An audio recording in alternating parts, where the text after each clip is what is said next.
Today we're going to take a look at what is, without any doubt at all, the best inside the 10 and 2-point play scheme in the game. The formation is Singleback bunch, which can be found in many playbooks. You can also use bunch ace and bunch base as well. The lone wide receiver lining up more to the inside in those two formations is more beneficial, but those formations don't have some of the plays that the 3 wide receiver bunch has, so it's give and take. Now the first play, which is the best play in the scheme, PA boot slide. We want the trips to the wide side of the field if it's not a 2-point play.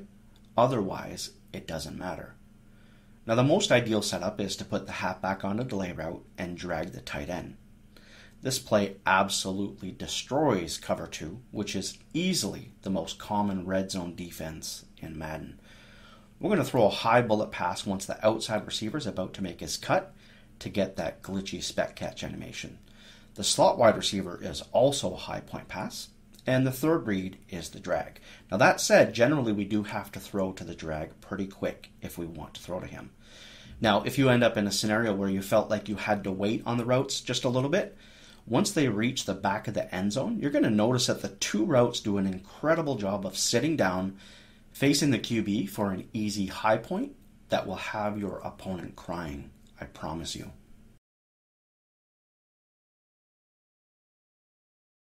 Flanker drive is the perfect complement to PA boot slide. The inside tight end cuts to an outside area that, in order to stop PA boot slide, will absolutely be vacated, allowing for a mostly uncontested high point pass. Now the deep in, which I told you guys last year was the best high point route in the game, is lethal once again. The spacing on this play is beautiful. Then the default delay route also does a very nice job of occupying a zone, freeing up the tight end.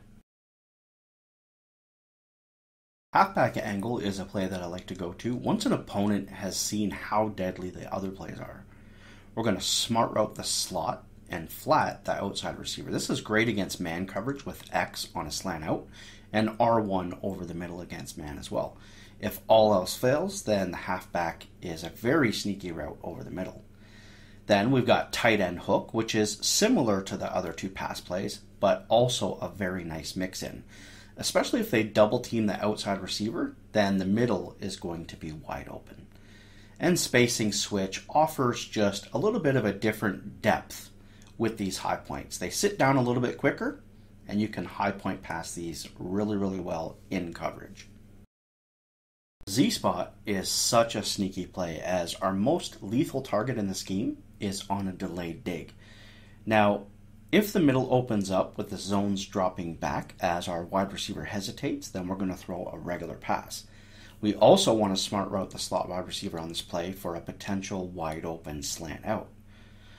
Also, the lone wide receiver on this play is extremely nice. He's usually going to be my first read. If they blitz from that side or the area is vacated for whatever reason, this is an unbumpable route that, if left one-on-one, it's pretty much good game with a high point. And finally, the halfback dive, really nice addition once you soften him up with all the crazy high points. And then the quick pitch, also a great run, but only use that run if the defenders are lined up over the receivers. If they're outside, do not run it. All of the written setups for this scheme, including pictures of those setups, can be found on my website, mrsmith26.com. I really like to go the extra mile and provide you guys extra content, exclusive content, that really make it easy for you, the viewer, to stay on top of all of my schemes. All you have to do is go to the link in the description and just sign up. Then go to the free tips area, and any tip that I do on YouTube, all of the written setups and schemes will be right there for you.